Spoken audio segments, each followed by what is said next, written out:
Walking into the emergency department, I find a middle-aged man lying unconscious, connected to life support. I do a really thorough physical exam, which is largely normal, so no clues as to why he was found unconscious. So then I go to the computer and check the lab results.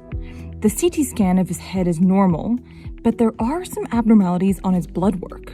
The pH in his blood is too low, meaning it's too acidic. This is really dangerous because the proteins and cells in our body stop working properly when it's too acidic, and that includes the brain, which may explain why this patient was found unconscious.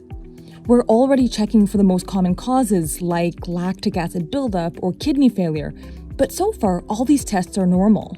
So he's got what we call a metabolic acidosis, so there's basically too much acid in his blood. But the question is, where is that coming from? And there's some calculations that we can do to help figure that out.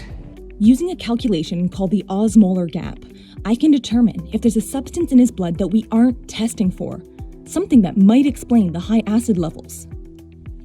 So, according to my calculations, this patient has an osmolar gap, and that's often caused by toxic alcohols. Things like methanol that can be in homemade alcohols like moonshine, or ethylene glycol from antifreeze. And they're actually not tests that we usually order, so I actually have to call the biochemist to get special approval to even test for it. Hi, can you please page the biochemist on call to this phone number? Great, thank you. And now we wait. This is kind of like the annoying part of a paging system is now I'm stuck beside this phone, so might as well write my note while we're waiting.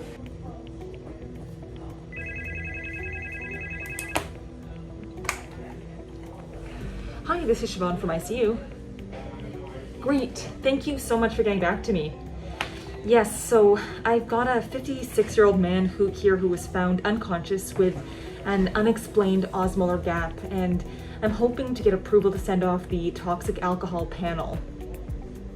Yeah, for sure. I'll spell his name for you. These toxic alcohols are really dangerous.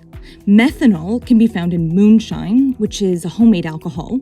It causes optic nerve damage and can lead to blindness. And then ethylene glycol, which is found in antifreeze, causes low calcium in the blood, and that can cause fatal cardiac arrhythmias. So if the test comes back positive, if it is a toxic alcohol, and that's like my most likely cause right now, then the next step is dialysis to filter out and clean the blood. So I'm actually gonna give nephrology a call, give them a heads up to start that ball rolling. And the best part is that I know the nephrology resident who was on call tonight, so I can just give him a call rather than like waiting by the phone and paging, because I've actually gonna start rounding on the other ICU patients soon. Okay, so now it's time for evening rounds where we go around and follow up with each of the patients and assess them with the bedside nurse.